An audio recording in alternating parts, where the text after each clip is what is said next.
This is the last present I will ever give you. My husband shoves divorce papers to me. I've decided to marry someone else, so thank you for being a cash dispenser until now. The guy I have been with for so many years turns out to be a horrible person. This is a story of my revenge. My name is Jessica. I'm turning 50 this year. In fact, tomorrow is a little special day. I've been living in debt for a long time and will finally finish paying it off. My husband Lance and I have worked really hard together. We got married 20 years ago. I was 30 and he was 35. He ran a liquor store that he inherited from his parents who had passed away. I, on the other hand, was an office worker. We met through an acquaintance and started dating with marriage in mind. I had one concern back then. What if he asked me to run the store with him? I was working as a financial consultant who advised on insurance and investment to individual and corporate clients at the time. I was getting paid better than average 30-year-olds and loved my job. I was studying for certification to take my career to the next level. When he proposed to me, he said, I know you have been working hard to get the certification. I want to support you in any way I can. I have enough stuff at the store, so I can manage it myself. You should pursue your dreams. His assurance was the catalyst for my decision to marry him. He was benevolent and always on my side. I truly wanted to build a life with such a man. As we agreed in the beginning, he focused on his business, and I focused on my work.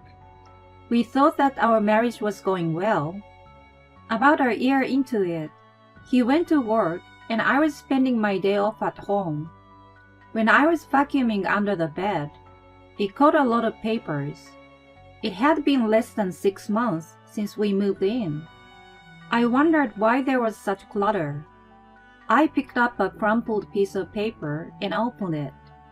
The header in bold letters jumped into my eyes. Reminder of payment? The total amount of the debt owed in Lance's name was $200,000. $200,000? Wait, it's not 2,000, is it? My head started spinning. Why did he hide such a large amount of debt from me? I questioned him as soon as he got home that day. What is this debt? What's going on? No, it's not what you think. It was left to me by my parents. The debt was not personal, but rather on his liquor store. It was made by his parents, and when he took over the business, it also came along. It was secured by the land and the house we lived in, so he had no intention to renounce the inheritance. I understood that it was not his personal debt, but it was not something that could be left unattended. But this is a payment reminder. Aren't you paying back every month? I am, but sales fluctuate from month to month. Sometimes I can't pay them back during the slow month. I have to pay my stuff first, so I've asked them to wait. That's when the letter came. At first, his opinion sounded to make sense, but it was definitely not a good idea to delay payment. The letter included the words final notice. I didn't tell you because I didn't want you to freak out. Don't worry though. Business is on track and we haven't been evicted from the house, right? That's true, but... I looked at him anxiously. Then he mentioned something unexpected. If you are so worried, why don't you help me pay off? You are making quite a lot, aren't you? Huh? I wasn't comfortable with where he was going. It was not my store. A husband and a wife are supposed to help each other. My debt is also yours. That's a bit sudden. Are you okay if my store went out of business? Many people would suffer if it was gone, you know. I guessed. He was right. His store had become an indispensable part of the community. It was located in the suburbs, where there weren't many shops or supermarkets around. He was also selling fresh foods such as meat and fish, and offered a home delivery service. I visited the shop several times, and it was always busy. Some customers stated that they were so grateful to have it in the neighborhood. Please, honey, I'll be focused on keeping my business rolling. Please help me pay off my debts. I respected the way he took his work seriously and devoted himself. I didn't want to see his store disappear. I didn't want that to happen for sure. Being married means that we support each other at all times. If he was struggling, it seems only natural for me to help him. Okay, I will pay back as much as I can every month from my salary. You can concentrate on managing the store. I could help financially, but only he could run it. I was happy that he relied on me above all else. However, it was the beginning of a change in him. About 3 years had passed since I took over his debt. He often came home late.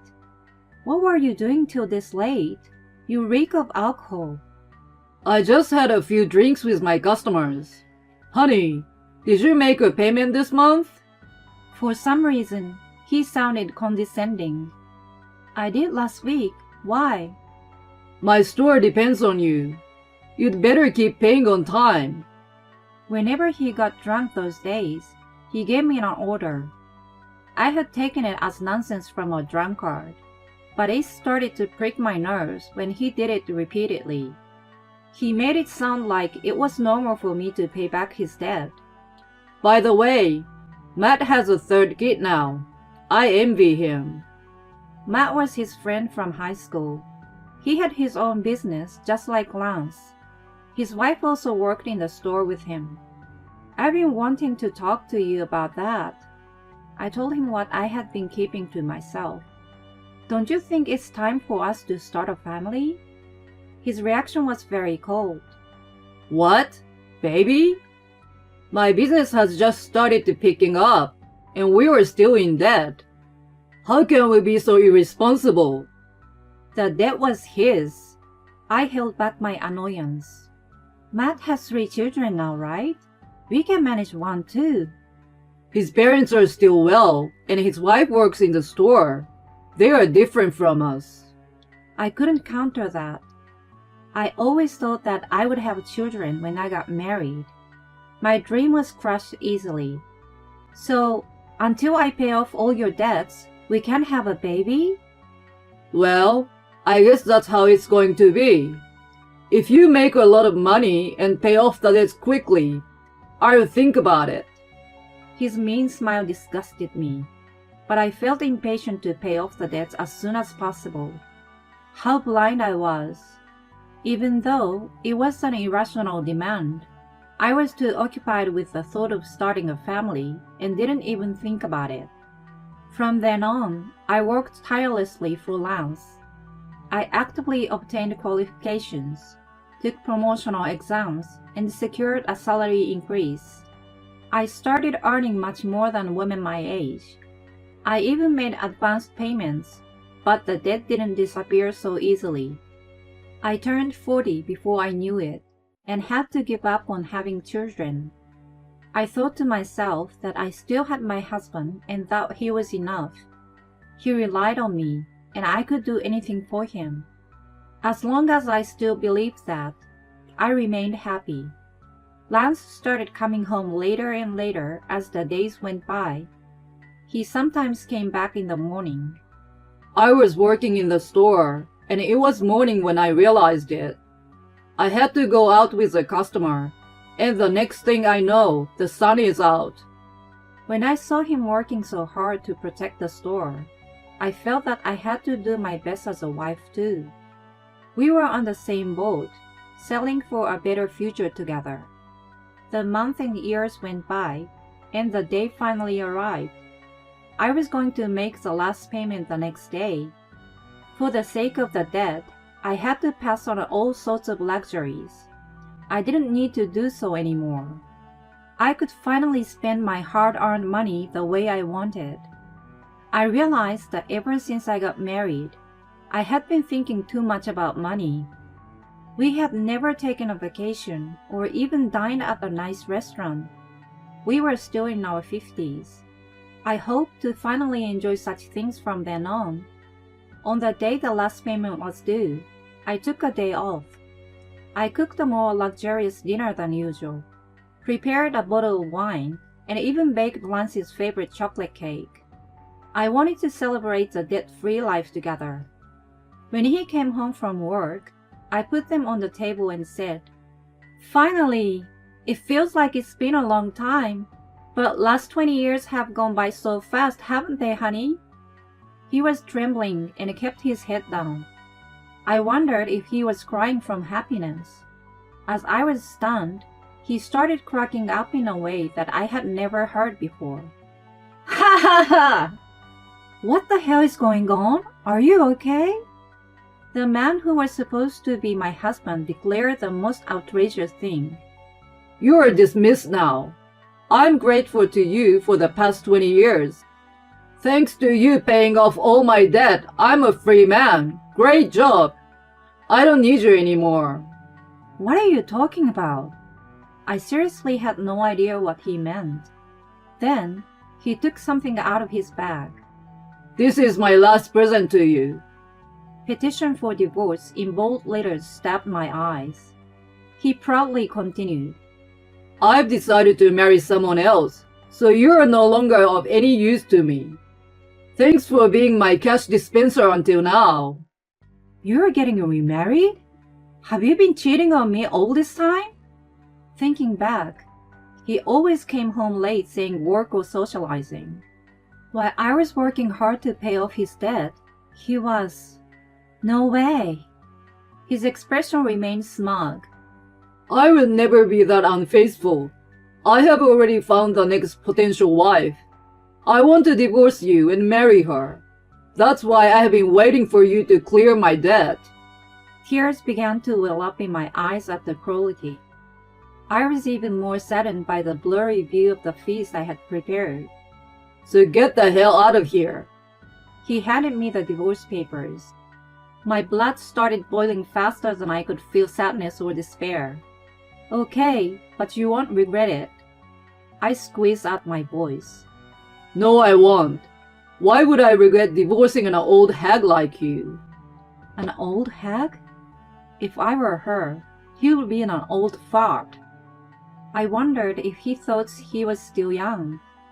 His misconception was so ridiculous that I regained my composure and accepted the divorce papers. "I'm going to take this with me for now, and I'll be in touch." I packed my belongings and left the house. How could my 20 years of marriage come to such an easy end? I finally shed tears of emptiness and frustration after being alone, and then asked my attorney for a divorce agreement and had him send it to Lance. I also requested and received a report on his bride-to-be. Soon after that, I received a call from him. "Hey, Jessica! What the hell is this document?" He sounded furious. I could imagine his face turning bright red even over the phone. I was very calm in contrast to him. "That is a divorce agreement. What about it?" "I know what it is. What I'm talking about is this loan agreement. Why do I have to pay you back?" He sounded distraught and kept yelling. "This is crazy. This is not right." He was referring to the part about repaying the loan between spouses that happened during the marriage. It meant that he was asked to return the money I paid on his behalf. "This is bullshit. You decided to do it out of your goodwill, didn't you? Why are you digging up the past?" What do you mean? I did it as your wife. If we divorce, that's a different story. Then the regret you mentioned is... He just realized it at that moment. When he asked me for a divorce, I immediately thought of making him repay in my head. I dealt with insurance and investments, so I got to speak to different kinds of customers in my profession. Sometimes I heard about divorce issues or inheritances. Thanks to them, I had a few contacts of experienced attorneys whom I consulted right away. The total amount, including the interest I paid on his behalf, was a little over $300,000. I was determined to have him pay me back precisely that.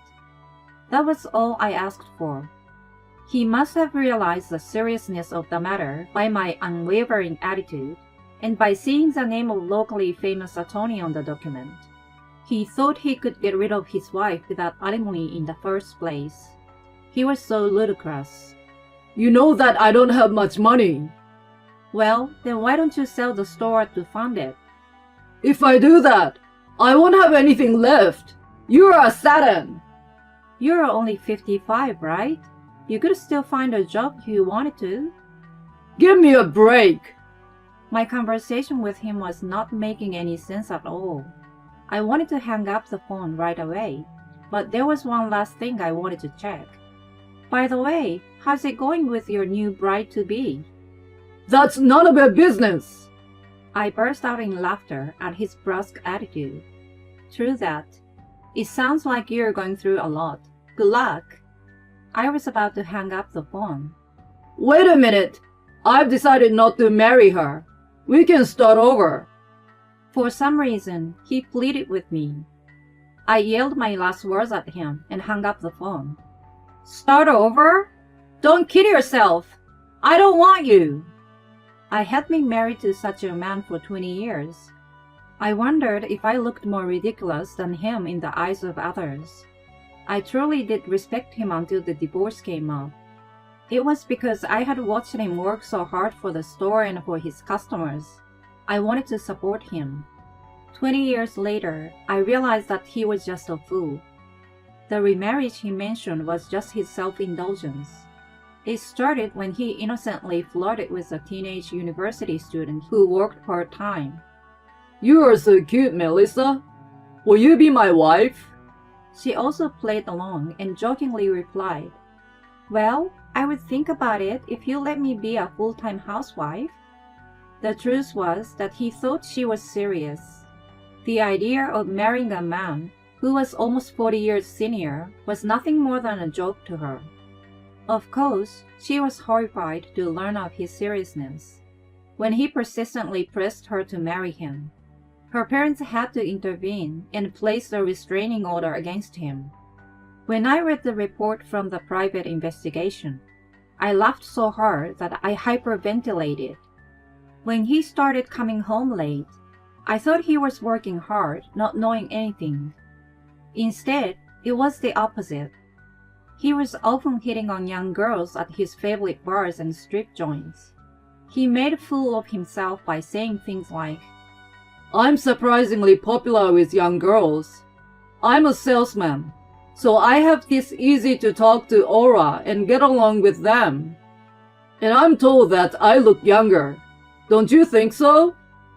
The girls apparently cringed at his comments. He no longer had any use for an old wife like me, and saw me only as a cash dispenser. However, his misconceived image of himself was hilarious. He was not taken seriously by anyone, and became somewhat like a stalker, who almost got in trouble with the police. Maybe it would have been better if he had cheated on me. Too bad he couldn't even find a mistress to have an affair with. Anyway, the reason why he aimed to marry a young girl was that his friend Matt had a grandchild. The story Matt told me was this. As soon as he saw my grandchild, he said he wanted to have a child himself. I scolded him and said that he shouldn't say such a thing. You had been paying his debt for him. I was very harsh with him, but I had no idea he had done such a thing. He was absolutely mortified. I'm glad I didn't spend my golden years with that man. I muttered to myself.